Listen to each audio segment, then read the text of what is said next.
주님께서는 우리가 드릴 기도에 대해서 가르쳐 주셨습니다. 하나님께서 가장 기뻐하실 기도를 우리에게 가르쳐 주셨습니다. 그리고 하나님의 자녀된 자들이 마땅히 드려야 될 기도의 내용에 대해서 우리에게 가르쳐 주셨습니다. 그것이 바로 주의 기도입니다. 우리는 거의 많은 예배 시간마다 주의 기도를 통해서 하나님이 원하시는 기도를 드리고 있습니다. 지금까지 우리는 하늘에 계신 우리 아버지에 대해서 말씀을 들었습니다. 오늘은 이름이 거룩히 여김을 받으시오며에 관한 말씀을 듣겠습니다. 사람은 태어나면 이름을 가집니다. 물론 태중에 있는 아이에게도 이름을 지어주죠. 태명을 지어주는 경우가 있습니다. 태중에 있는 그 이름이 또 태어나서도 그 이름을 계속 가져가는 경우도 있고, 태명은 태명으로 끝나고 아이가 새로 태어나면 새롭게 이름을 지어주기도 합니다. 이름이 중요하다는 것을 암시한 부분이라고 할 수 있겠습니다. 하나님께서는 처음 인간 아담을 지으신 후에 아담에게 각 생물의 이름을 정하도록 하셨습니다. 창세기 2장 19절부터 20절 말씀을 보면 그 내용을 알 수가 있습니다. 이름은 각 존재의 정체성을 일컫는 것이다 라고 할 수 있겠습니다. 그래서 어떤 사람이나 생물이나 사물들의 이름이 정해지면 그 이름이 그 모든 존재를 드러내게 됩니다. 이름을 부르면 그 사람이 떠오르고 그 동물이 떠오르고 그 사물이 떠오릅니다. 이름과 그 사람이 이렇게 일체감이 있는 것처럼 느껴진 것을 우리가 알 수 있습니다. 하나님은 이름의 필요성을 아셨기 때문에 처음부터 하나님이 창조하신 것들에 이름을 붙이게 하셨다, 이렇게 볼 수가 있겠습니다. 구약 성경을 보면 이제 이름을 바꿔주신 경우들이 있어요. 그렇죠? 아브라함도 그렇고 야곱도 그렇고 이름을 바꿔주셨습니다. 그래, 구약에서의 이름은 단순히 한 개인의 인격성에 대해 지칭하는 것을 넘어서 사회적인 지위를 반영하고 있다, 이렇게 볼 수가 있겠습니다. 이름이 그렇게 중요했었다라는 말씀입니다.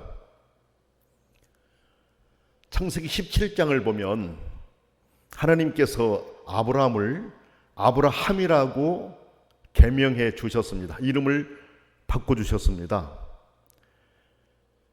개인의 사적인 이름에서 이제 많은 무리의 아버지라고 하는 그 의미를 가진 이름으로 바꿔주셨는데, 이것은 지금까지의 그의 위치와 앞으로의 그의 위치가 어떻게 달라질 것인지를 보여주신 것이다 라고 볼 수 있습니다. 세상의 모든 이름들은 개념화되어 있습니다. 사람이 가진 각각의 이름도 개념화되어 있고 동물들 각각의 이름도 개념화되어 있습니다. 꽃들을 보더라도 그 수많은 꽃들이 있지만 그 꽃들이 개념화되어 있습니다. 이름이 붙여져 있습니다. 그렇죠? 세상에 존재하는 모든 사물의 이름들이 다 그렇습니다. 그렇게 이름이 붙여져 있습니다. 사람들이 많은 연구를 해요. 그렇죠. 논문을 쓰기도 하고 그 외에 여러 레포트를 작성하기도 하고 그렇습니다. 그런데 세상에 연구되는 학문의 결과들을 보세요. 개념으로 정리가 됩니다. 심지어 사람을 괴롭히는 병원균들도 다 개념화되어 있습니다. 태풍이 일어나면 그 태풍에 이름이 붙여집니다. 개념화되는 것을 볼 수 있어요. 그런데 여러분, 모든 것들이 개념화가 되는 순간 그것들은 사람의 생각 속에 들어오게 됩니다. 그러면 사람들은 그 개념화된 그것을 가지고 머릿속에 기억하면서 그것을 생각하게 됩니다. 자, 그렇다면 세상을 창조하신 하나님은 어떨까요? 전지전능하신 하나님은 어떨까요? 세상의 모든 존재들이 있게 만드신 분, 그분 하나님은 어떨까요? 성경을 보면 하나님은 스스로 있는 자다라고 말씀하십니다. 하나님의 이름은 우리가 일반적인 사물들의 이름을 부르는 것처럼 그렇게 개념화 시킬 수가 없습니다. 왜 그럴까요? 그렇습니다. 하나님께서 그렇게 알려주지 않았기 때문에 그렇습니다. 하나님의 이름을 그렇게 개념화시켜서 명사로 알려주시지 않았습니다. 그래서 우리는 하나님의 이름을 세상에 존재하는 것들처럼 그렇게 개념화시킬 수가 없습니다. 창세기를 보면 하나님께서 야곱의 이름을 이스라엘로 개명해 주셨습니다. 그런데 그때 야곱이 하나님을 향해서 당신의 이름을 알려주소서 하면서 하나님의 이름이 궁금했든지 하나님의 이름을 알려달라고 했습니다. 이때 하나님 어떻게 대하셨어요? 하나님께서는 야곱에게 어찌하여 내 이름을 묻느냐 하시면서 이름을 알려주지 않았습니다. 창세기 32장 29절 말씀을 보면 알 수가 있습니다. 그리고 시간이 많이 흘러서 하나님께서는 자기 백성들을 애굽에서 구원해 내시기로 작정하셨지요. 그리고 자기 백성들을 애굽에서 구출해 낼 사람을 선택했습니다. 모세였었습니다. 그에게 사명을 맡기기 위해서 이제 모세를 호렙산, 신의 산이라고도 합니다. 호렙산으로 불렀습니다. 그곳에서 모세는 자신을 불러 사명을 맡기려 하신 그분 하나님의 이름이 많이 궁금했던 것 같습니다. 일반적으로 사람들은 이름을 알아서 그의 정체를 파악하려고 했기 때문에 모세도 자기가 만나고 있는 그분의 이름을 알고 싶었어요. 일반 사람들이 생각한 것처럼 그런 방식으로 하나님을 알려고 한 것입니다. 그래서 모세가 하나님께 아뢰되 내가 이스라엘 자손에게 가서 이르기를 너희 조상의 하나님이 나를 너희에게 보내셨다 하면 그들이 내게 묻기를 그의 이름이 무엇이냐 하리니 내가 무엇이라고 그들에게 말하리이까? 라고 물었습니다. 출애굽기 3장 13절에 나옵니다. 하나님의 이름을 물은 것이죠. 그들이 내게 묻기를 그의 이름이 무엇이냐 할 것인데 내가 무엇이라고 그들에게 대답할까요? 하나님의 이름을 어떻게 대답할까요? 라는 것이죠. 이때 하나님은 모세에게 이렇게 답하셨습니다. 나는 스스로 있는 자이니라 그랬습니다. 그러시면서 스스로 있는 자가 나를 너희에게 보내셨다 하라 라고 대답하셨습니다. 나는 스스로 있는 자이니라. 스스로 있는 자가 나를 너희에게 보내셨다 라고 그렇게 대답하라고 모세에게 일러줬습니다. 여러분, 여기 나는 스스로 있는 자이니라, 히브리어는 예후웨 아쉐르 예후웨입니다. 출애굽기 3장 14절이죠. 여러분, 이 내용을 보세요. 명사가 아닙니다. 서술입니다. 나는 스스로 있는 자니라. 그렇죠? 명사가 아니죠. 서술형 아닙니까? 서술입니다. 이것은 여러분 하나님이 개념화 되실 수 없는 분이라는 것을 알려주신 겁니다. 그래서 어떤 명사로서 하나님의 이름을 알려주신 것이 아니라 이렇게 서술적인 표현으로 나는 스스로 있는 자이니라 이렇게 말씀하신 거예요. 무한하신 하나님은 구두로 표현할 수 있는 그 이름의 한계를 초월한 분이시다라는 것을 모세에게 알려주신 것입니다. 여러분, 만약 하나님의 이름이 명사화되어서 우리에게 주어진다면 하나님은 개념화되어 버립니다. 그래서 우리의 사고 범위 안에서 생각되어질 수 있어요. 일반 사물들을 대하고 일반 사람들을 대한 것처럼 우리가 누구 이름을 딱 부르면 그 이름의 형상이 내 머릿속에 들어온 것처럼, 그렇죠? 어떤 동물, 예를 들어서 무슨 뭐 개라든지 호랑이라든지 소라든지 이렇게 그 이름을 우리가 부르죠. 그렇게 되면 그 형상이 내 머릿속에 들어오지 않습니까? 그렇죠? 그런데 하나님은 그렇게 개념화되어서 우리의 사고 속에 들어오실 수 없는 분이시라는 겁니다. 우주에 갇힌 하나님, 내 생각에 갇혀버린 하나님, 사람들의 생각 속에 갇혀버린 하나님, 그런 하나님이 아니시라는 것이죠. 개념화되는 순간 하나님은 갇혀버리지 않습니까? 그러나 하나님은 그런 분이 아니라 스스로 있는 자이시다라고 말씀하시면서 시작과 끝이 없으신 분, 언제나 존재하는 자존자란 의미로 피조된 모든 것들과는 달리 능동적으로 영원 전부터 영원까지 스스로 계시는 분이심을 강조한 표현입니다. 하나님을 한 단어로 요약해서 머릿속에 집어넣을 수가 없다라는 겁니다. 하나님을 한 단어로 한 개념화 시켜가지고 세상의 백과사전 안에 이렇게 집어넣을 수 없는 것이죠. 모든 것들을 초월하신 분이시기 때문에 그렇습니다. 그래서 나는 스스로 있는 자 아니라라고 말씀하신 겁니다. 여러분, 이것은 절대 완전하고 독립적이시며 우주 안의 모든 인과 법칙을 초월한 모든 존재의 근거와 기반이 되는 하나님의 본질과 속성을 그대로 반영하고 있는 말입니다. 세상이 존재하는 모든 존재들의 근거와 기반이 되는 하나님의 본질과 속성 그대로 반영하는 것, 나는 스스로 있는 자이니라 하는 말씀. 그분은 이스라엘의 구속주로서 언약하신 바를 변개치 않으셨습니다. 영원히 성취해 가셨습니다.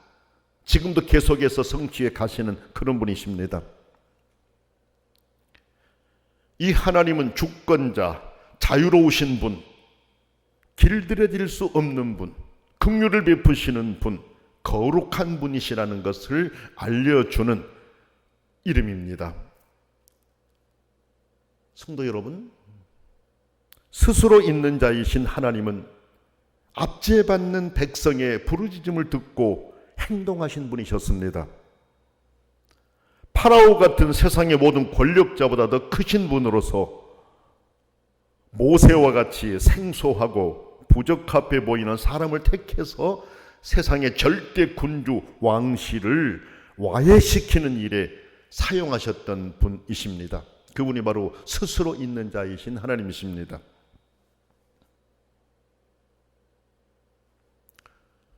모세의 물음, 이름을 알려주기를 원했던 그 모세의 물음에 나는 나다, 나는 스스로 있는 자라고 대답하신 하나님은 파라오처럼 권력자들의 수호자가 아닙니다. 하늘에 안전히 숨어 계신 존재가 아닙니다. 지금 여기 이 땅의 권력자들을 와해시키느라 바쁘신 분이시라는 것을 우리는 기억해야 합니다. 그럴 뿐만 아니라 지금 여기서 이 세상의 불의와 거짓을 파헤쳐 바로 잡아가시는 그분이십니다.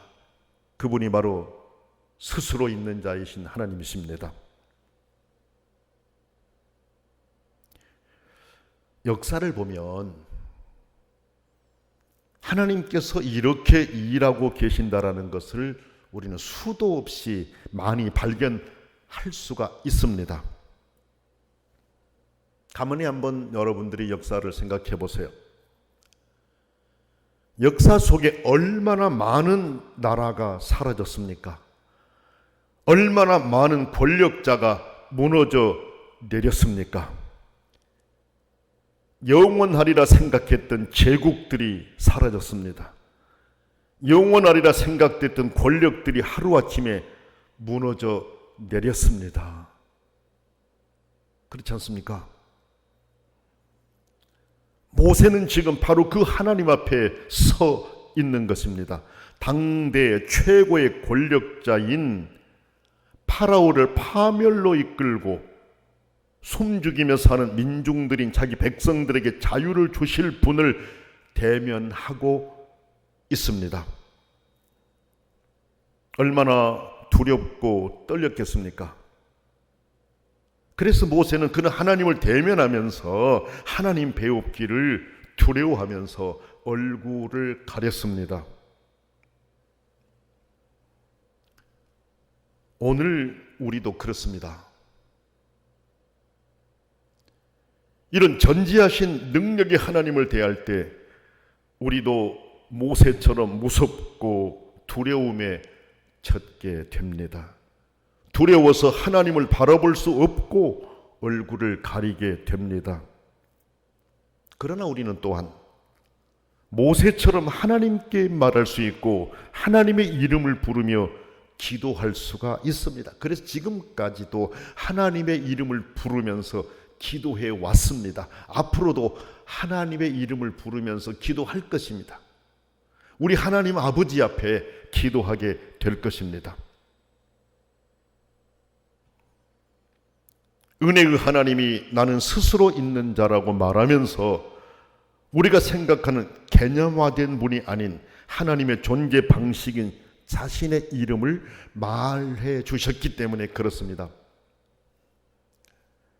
그리고 예수 그리스도께서 그렇게 기도하도록 가르쳐 주셨기 때문에 그렇습니다.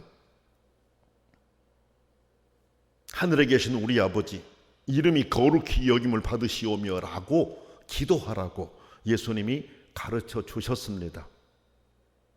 그래서 우리는 그렇게 하고 있습니다. 스스로 있는 자이신 하나님은 아브라함의 하나님, 이삭의 하나님, 야곱의 하나님으로 약속을 이행하신 인격적인 분이십니다. 약속하신 것들을 바꾸지 않으셨습니다.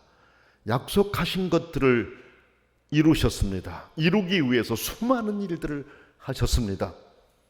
하나님께서 약속하신 바들을 이루기 위해서 자기 백성들을 인도해 갈 때 자기 백성들로부터 무시도 많이 당했습니다. 자기 백성들이 원망하는 소리도 많이 들었습니다. 불순종하는 것도 많이 경험했습니다. 그럼에도 불구하고 하나님께서는 약속을 변개치 않으시고 그들이 그렇게 했음에도 불구하고 그들을 인도해서 가나안 땅에 들어가게 하셨습니다. 약속을 이행하신 인격적인 하나님은 오늘 우리들에게도 그렇게 역사하시면서 우리의 삶을 인도해 가시고 약속하신 것을 이루셔서 우리에게 새 생명을 주셨고 영원한 나라를 우리에게 또 소망하게 하셨습니다.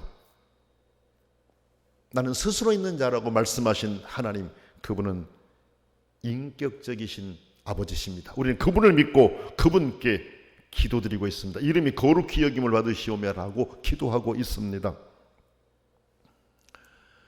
자, 두 번째로 이름이 거룩히 여김을 받으시오며라는 그 의미 속에 또 뭐가 들어있을까요? 앞에는 스스로 있는 자다라고 말씀을 드렸어요.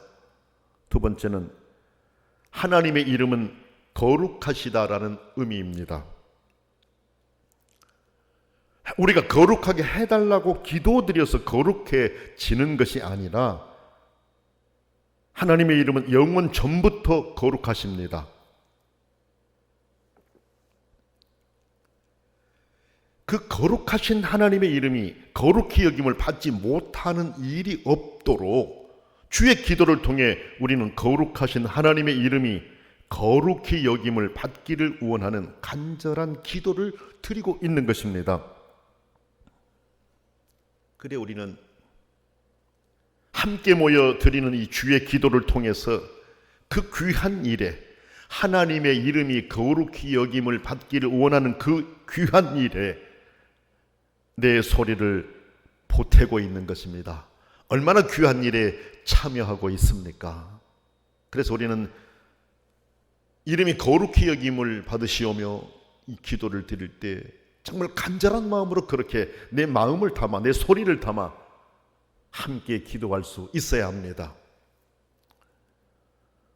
세 번째로 여러분, 이름을 거룩히 여김을 받으시오며 라는 그 말씀 속에는 이런 의미가 있습니다. 우리가 어떻게 살아가야 하는지에 대한 삶의 방향을 가르쳐주는 그런 부분이 들어있습니다. 하나님의 이름이 거룩히 여김을 받게 하는 것은 하나님이 그리스도를 통해 세상에 무엇을 행하셨는지를 알고 세상이 하나님이 원하시는 모습으로 하나님의 사람들이 하나님의 뜻을 이루면서 살아갈 때 하나님의 이름도 거룩히 여김을 받게 될 것입니다. 지금까지 살아왔던 사적이고 개인적인 삶을 뛰어넘는 커다란 모험에 참여함으로 모든 피조물이 거룩하신 하나님께 찬양하는 소리에 우리의 목소리를 보태서 우리가 하는 모든 일에서 하나님의 이름을 거룩하게 하려고 해야 하고 우리 일상에서 하나님을 높일 수 있어야 합니다. 우리 삶을 통해서 어떻게 살아갈 것인가, 어떻게 살아드리는 것이 하나님의 이름을 거룩히 여김을 받도록 살아드리는 것일까, 어떻게 말하고 어떻게 생각하는 것이 하나님의 이름을 거룩히 여김을 받도록 하는 것일까. 거룩하신 하나님 그 이름 본래부터 거룩하신데 그 거룩하신 이름이 계속해서 거룩히 여김을 받도록 내 삶을 통해서 내가 함께하는 모든 공간을 통해서 그렇게 이루어질 수 있도록 우리는 살아야 합니다. 지금까지 우리는 개인적이었죠. 사적이었죠. 그러나 주의 기도를 통해 우리 공동체 안에서 우리를 생각하면서 기도하고 있어요. 서로 사랑하라 하신 그 말씀 속에 우리 아닙니까? 우리를 사랑하는 것이죠. 그런 삶 속에서 아버지의 이름이 거룩히 여김을 받게 된다는 것을 기억하면서 우리는 말을 한마디 한마디 내가 살아가는 삶의 현장에서 내 행동 하나하나에 신중해야 합니다. 네 번째로 이름이 거룩히 여김을 받으시오며 라는 이 기도 안에는 하나님이 자신의 이름을 거룩하게 하시기를 바라는 요청인 동시에 또한 우리가 하나님의 이름을 오용하지 않겠다는 우리 편의 서약입니다. 우리가 하나님의 이름을 잘못 사용하지 않겠다는 우리 편의 서약이 그 안에 들어있다는 말씀입니다. 그리스도인들을 포함해서 많은 사람이 여러 영역에서 하나님의 이름을 잘못되이 사용해서 하나님의 마음을 아프게 할 때가 많습니다. 사람을 죽이는 전쟁을 하면서도 하나님의 이름을 이용합니다. 십자군 전쟁과 같은 그런 전쟁들 그렇지 않습니까, 여러분? 십자가를 앞세우고 나가는 전쟁하는 것, 사람을 죽이는 것인데 하나님이 원하시는 것일까요? 하나님의 이름을 높이는 것일까요? 거룩히 여김 받도록 하는 것일까요? 그렇지 않죠, 여러분. 우리가 또 한 예를 들어보면 세계 제2차 대전에 참전했던 독일 군들은 그 전투모에다가 got mit uns라고 하는 하나님이 우리와 함께 하신다라는 표를 전투모에 달고 전쟁에 참여한 일이 있습니다. 자유롭게 능하신 그리고 사랑과 정의로 세상을 다스리시는 하나님을 자신들의 대의를 지지하는 수호자로 부르는 것, 이것은 바로 하나님의 이름을 망령되이 부르는 것입니다. 하나님의 이름이 거룩히 여김을 받도록 하는 그런 일은 아닙니다. 주님이 우리에게 이름이 거룩히 여김을 받으시오며라고 기도하게 하셨던 것은 바로 그런 오용을 금하게 해달라고 기도하라는 것입니다.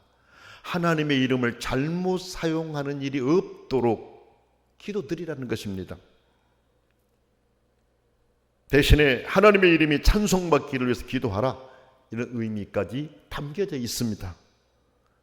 성도 여러분, 우리는 모든 삶을 통해 하나님의 이름이 거룩히 여김을 받으시도록 말할 수 있어야 되고 행동할 수 있어야 됩니다.